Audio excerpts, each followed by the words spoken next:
Hello friends, Sandra's വീട്ടിലെ പുതിയൊരു കഥയിലേക്ക് എല്ലാവർക്കും സ്വാഗതം. ഈ ചാനൽ ഇഷ്ടപ്പെട്ടാൽ സബ്സ്ക്രൈബ് ചെയ്യാനും ഈ കഥ ഇഷ്ടമായാൽ ലൈക്ക് ചെയ്യാനും മറക്കല്ലേ. നമുക്ക് നേരെ കഥയിലേക്ക് പോയാലോ. ആ രാത്രി അമിത് എൻ്റെ ഒപ്പം എൻ്റെ കട്ടിലാണ് കിടന്നത്.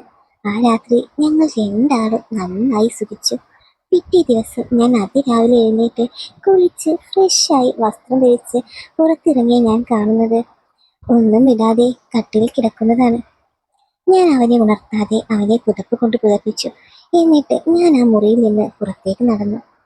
ഞാനും എൻ്റെ ഭർത്താവും തമ്മിൽ ഒരു ബന്ധമില്ലാത്തത് കൊണ്ട് ഞങ്ങൾക്കിടയിൽ നല്ല വൈകാരിക ബന്ധം ഉണ്ടായിരുന്നില്ലെന്നോ ഞാൻ നേരത്തെ പറഞ്ഞിട്ടുണ്ട്. എന്നാൽ ഈ രണ്ട് ഘടകങ്ങളും അനുദിനം ശക്തി പ്രാപിക്കുന്നതായി എനിക്ക് തോന്നി. അതിന് കാരണം ഞാൻ അമിതിനെ എൻ്റെ ഭർത്താവിനെ പോലെയാണ് കാണുന്നത്. ഒരു സ്ത്രീ എന്ന രീതിയിൽ ഞാൻ അവനെ സ്നേഹിക്കുകയും ഇപ്പോൾ അവനുമായി കൂടുതൽ അടുക്കുകയും ചെയ്തു. പക്ഷേ എൻ്റെ ഭർത്താവിന് എന്നെ ഇത്രയും കാലമായിട്ടും ഗർഭിണിയാക്കാൻ കഴിഞ്ഞില്ല. അതുകൊണ്ട് ഞങ്ങൾ അത് സംബന്ധിച്ച് ആശുപത്രിയിൽ ചില പരിശോധനകൾ നടത്തി ചികിത്സയും ആരംഭിച്ചിരുന്നു. ആ പരിശോധനയുടെ റിപ്പോർട്ട് കിട്ടുന്നതിന് മുമ്പ് രാഹുലിന് ജോലിക്ക് പോകേണ്ടി വന്നു. അത് ആലോചിച്ചുകൊണ്ട് ഞാൻ എൻ്റെ വീട്ടിലെ ജോലികൾ ചെയ്തുകൊണ്ടിരിക്കുമ്പോഴാണ് വീട്ടിലെ ലാൻഡ് ഫോണിലേക്ക് ഒരു ഫോൺ വരുന്നത്. ഞാനത് അറ്റൻഡ് ചെയ്തു. ഹലോ, ഇത് രാഹുലിൻ്റെ വീടല്ലേ?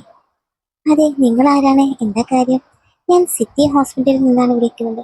എനിക്ക് മിസ്റ്റർ രാഹുലിനോട് സംസാരിക്കണം. ഫോൺ അദ്ദേഹത്തിന് കൊടുക്കൂ.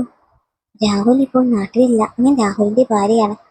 ഓക്കെ, നിങ്ങളുടെ ടെസ്റ്റ് റിപ്പോർട്ട് റെഡി ആയിട്ടുണ്ട്. നിങ്ങൾ അത് ഇന്ന് തന്നെ ഹോസ്പിറ്റലിൽ നിന്ന് കൈപ്പറ്റാം.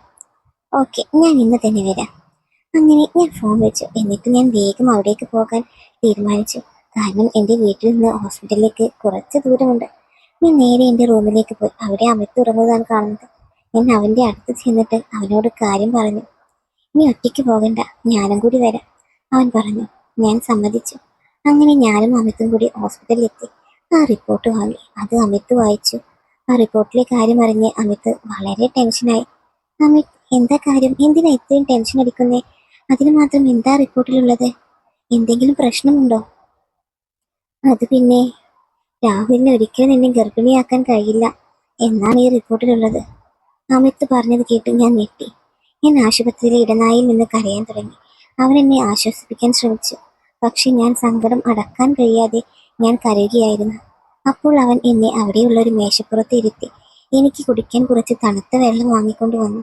ഞാനത് വാങ്ങിക്കുടിച്ചു. പക്ഷേ അപ്പോഴും എൻ്റെ കണ്ണുകൾ നിറഞ്ഞൊഴുകിക്കൊണ്ട് തന്നെയിരുന്നു. സങ്കടം സഹിക്കാൻ കഴിയാതെ ഞാൻ രാഹുലിന്റെ ഫോണിലേക്ക് വിളിക്കാൻ ശ്രമിച്ചു. അപ്പോൾ അമിത് എന്നെ തടഞ്ഞു. ശ്വേത, നീ ഇപ്പോൾ അവനെ വിളിച്ച് ഈ കാര്യം പറഞ്ഞാൽ അത് അവന് വിഷമവും ടെൻഷനുമാകും. പിന്നെ അവൻ അവിടെ തനിച്ചാണ്. അതുകൊണ്ട് അവനോട് ഇക്കാര്യം പിന്നീട് പറയുന്നതാണ് നല്ലത്. ആ പിന്നെ നിന്റെ അമ്മായി അമ്മയോടും ഇതിനെപ്പറ്റി ഒന്നും പറയണ്ട.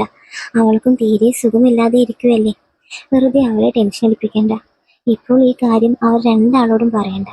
അത് പിന്നീട് അതിന് സമയമാകുമ്പോൾ പറയാം. എനിക്കും അത് തന്നെയാണ് ശരിയെന്ന് തോന്നി. അങ്ങനെ ഞാൻ എൻ്റെ തല അവൻ്റെ തോളിൽ വെച്ചു. അവൻ എന്നെ ആശ്വസിപ്പിച്ചുകൊണ്ട് പറഞ്ഞു, ഇതൊന്നും ഓർത്ത് എന്നെ വിഷമിക്കേണ്ട, ഹാപ്പി ആയിട്ടിരിക്കുന്നു. എന്നെ അവൻ വീട്ടിൽ കൊണ്ടാക്കിയിട്ട് അവന് എനിക്ക് കുറച്ച് ജോലിയുണ്ട് എന്ന് പറഞ്ഞ് പോയി. വീട്ടിൽ തിരിച്ചെത്തിയ എനിക്ക് ഒന്നിനും ശ്രദ്ധിക്കാൻ കഴിഞ്ഞില്ല. പക്ഷെ ഞാൻ എങ്ങനെയൊക്കെയോ ജോലികൾ ചെയ്തു തീർത്തു. അങ്ങനെ ഉച്ചയായി. ഉച്ചഭക്ഷണത്തിന്റെ സമയമായിട്ടും അമിതിനെ കാണാതെ വന്നപ്പോൾ ഞാൻ അവനെ ഫോണിൽ വിളിച്ചു. ഹലോ, നിങ്ങൾ എവിടെയാ? ഉച്ചയായി, ഭക്ഷണം കഴിക്കേണ്ടേ? ഞാൻ ഇവിടെ ഭക്ഷണം ഉണ്ടാക്കി വെച്ചിട്ട് നിങ്ങളെ കാത്തിരിക്കുകയാണ്. നിങ്ങളിപ്പോൾ വരില്ലേ?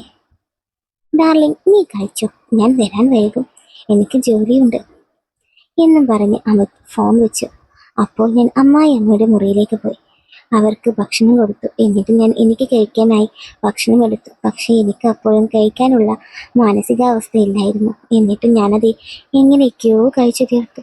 ഞാൻ എൻ്റെ വീട്ടുജോലികൾ ചെയ്യാൻ തുടങ്ങി. അങ്ങനെ സമയം 4 മണി കഴിഞ്ഞു. എന്നിട്ടും അമിത് വീട്ടിലെത്തിയില്ല. ഞാൻ എൻ്റെ ഒട്ടുമിക്ക ജോലികളും തീർത്തു. എൻ്റെ മുറിയിൽ പോയിരുന്നു. അപ്പോൾ എൻ്റെ മനസ്സിലേക്ക് സങ്കടകരമായ ചിന്തകൾ വന്നു. എൻ്റെ കണ്ണുകൾ നിറഞ്ഞു. പെട്ടെന്നാണ് ഒരു കാറിൻ്റെ ശബ്ദം ഞാൻ കേൾക്കുന്നത്. അത് കേട്ട് ഞാൻ ജനലിൽ കൂടി നോക്കിയപ്പോൾ അത് അമിതായിരുന്നു. അവൻ വീടിൻ്റെ ഉള്ളിലേക്ക് കയറി. അവൻ്റെ കയ്യിൽ കുറേ ബാഗുകളുണ്ട്. അത് കണ്ട് ഞാൻ ആകാംക്ഷയോടെ അതിൽ എന്താണ് എന്ന് ആലോചിച്ചു. അവൻ എൻ്റെ മുറിയിലേക്ക് കയറി വന്ന് എന്നെ കെട്ടിപ്പിടിച്ചു. എന്നിട്ട് അവൻ എന്നോട് പറഞ്ഞു, ഡാർലിംഗ്, നീ സങ്കടപ്പെടുന്നത് കണ്ടിട്ട് എനിക്ക് സഹിക്കാൻ കഴിയുന്നില്ല. ഞാൻ ഒറ്റയ്ക്കായപ്പോൾ എനിക്ക് ഏകാന്തം അനുഭവപ്പെട്ടു.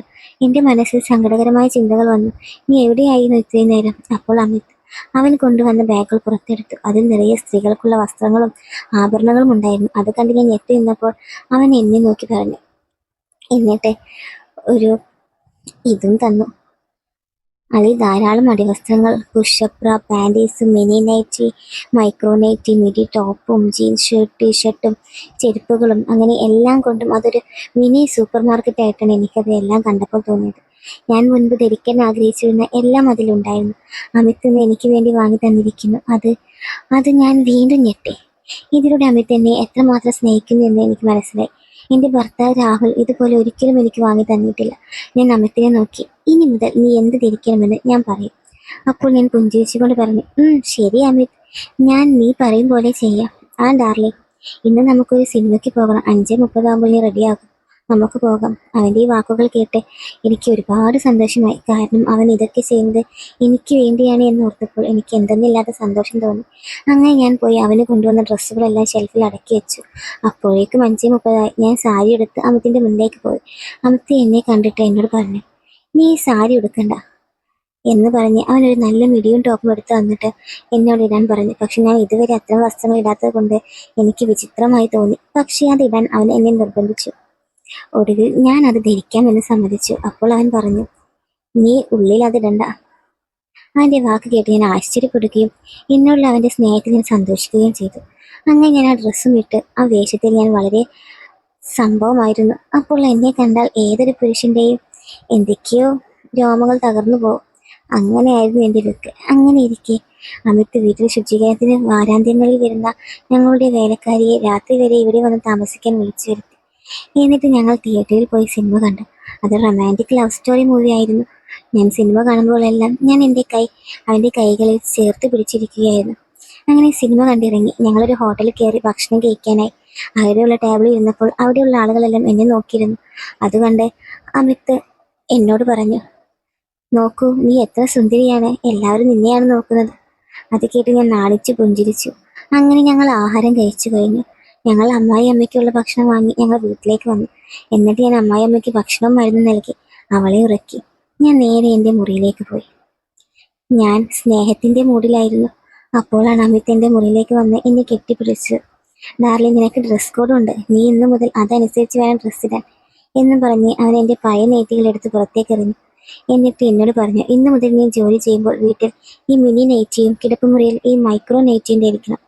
ഇപ്പോഴുള്ള മിനി നൈറ്റികളെല്ലാം എൻ്റെ കാൽമുട്ടിന് തൊട്ട് താഴെയാണ്.